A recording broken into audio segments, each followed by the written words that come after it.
Keindahan tanah Banten, berbaur dengan ragam budaya dan masyarakatnya,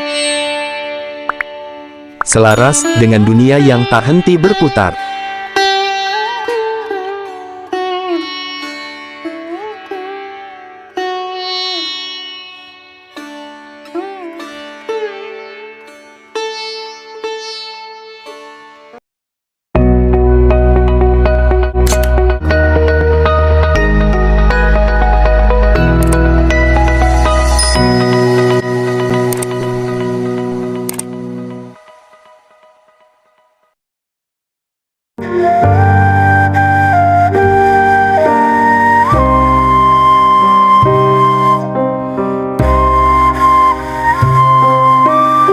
Provinsi paling barat di Pulau Jawa ini, dahulu dikenal dengan nama Bantam, kota pelabuhan termasyhur dan ramai di Selat Sunda.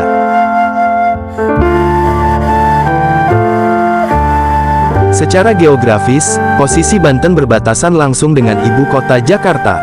Ini membuatnya penuh dinamika, dan sejak berstatus provinsi terpisah dari Jawa Barat. Sebagai kawasan penyangga ibu kota negara, denyut perekonomian Banten hampir setitik dengan Jakarta. Mobilitas warga kedua provinsi itu amat tinggi. Jalan tol Cengkareng-Batu Ceper pun segera hadir untuk mendukung konektivitas kawasan metropolitan Jabodetabek, sekaligus mengurangi beban lalu lintas jalan tol Jor 1 yang semakin padat. Dengan panjang 14,9 km, jalan tol Cengkareng-Batu Ceper Kunciran terbagi menjadi 4 seksi. Seksi 1, Kunciran Tirtayasa, sepanjang 2,04 km. Seksi 2, Tirtayasa Benteng Betawi, sepanjang 3,52 km. Seksi 3, Benteng Betawi Husein Sastra Negara, sepanjang 6,57 km. Dan Seksi 4, Husein Sastra Negara Simpang Susun Benda, sepanjang 2,06 km. Dengan biaya investasi, 3.507 triliun rupiah, jalan tol yang menjadi penghubung dari dan ke kota seribu industri Tangerang ini, diharapkan dapat mengurangi biaya logistik. Jalan tol Batu Ceper Kunciran ini, dibangun oleh Kementerian Pekerjaan Umum dan Perumahan Rakyat Republik Indonesia. Pencak silat khas Banten ini menitik beratkan pada kelincahan tangan, dan sedikit gerakan kaki sebagai penopang tubuh. Konon, pencak silat Banten sudah ada sejak 500 tahun silam, gerakannya yang atraktif menyimpan filosofi yang kuat. Jurus-jurus pada pencak silat Banten merefleksikan syariat Islam. Jurus pertama 2 jari menimbulkan syahadat, dan jurus kedua 5 jari sebagai simbol rukun Islam. Peragaan seni silat Banten biasanya berdampingan dengan kesenian debus. Dalam bahasa Arab berarti tongkat besi dengan ujung runcing. Bagi sebagian masyarakat awam kesenian debus terbilang sangat ekstrim. Pada abad ke-16, debus merupakan metode penyebaran agama Islam. Berbagai versi menyebutkan bahwa debus berasal dari ajaran tarekat Rifaiyah, yang mengajarkan rasa gembira saat bertemu Sang Pencipta, atau epipani yang dilupakan dalam bentuk kekebalan terhadap benda tajam.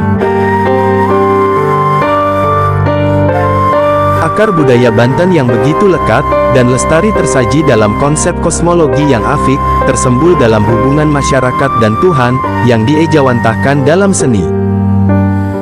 Begitu pula antar masyarakat dan alam, berbaur mengusung keselarasan yang eksotis. Harmoni dengan alam itulah yang turut dikembangkan di Desa Sindanghela, Kecamatan Paguaran, Kabupaten Serang, Banten. Sebuah bendungan dengan luas genangan 129 hektar, dibangun sebagai proyek strategis nasional, menampung air sebanyak 9,25 juta meter kubik. Sebagai pasokan air baku sebesar 800 liter per detik bagi masyarakat di Kabupaten dan Kota Serang. Bendungan ini dibangun sejak 2015 dengan biaya sebesar 485 miliar rupiah oleh Kementerian Pekerjaan Umum dan Perumahan Rakyat Republik Indonesia. Kata Sindang Hela dalam bahasa Sunda yang berarti mampir dulu, seolah menyiratkan ajakan kepada banyak orang untuk datang berkunjung ke bendungan Sindang Hela di kemudian hari.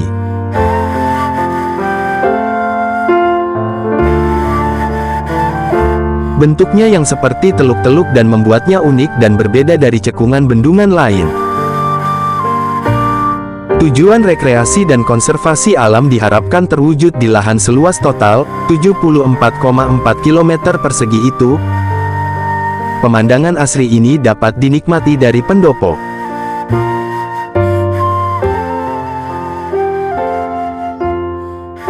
Masyarakat Desa Sindang Hela yang bermukim di sekitar bendungan merasakan imbas positif pembangunan.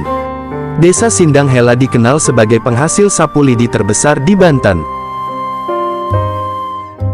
Satu orang pengrajin menghasilkan sedikitnya 100 sapu lidi dalam sehari, dari unit usaha mikro berbasis masyarakat lokal yang terkonsentrasi di tiap rumah. Pemasarannya pun sudah merambat Tangerang, Jakarta hingga Lampung.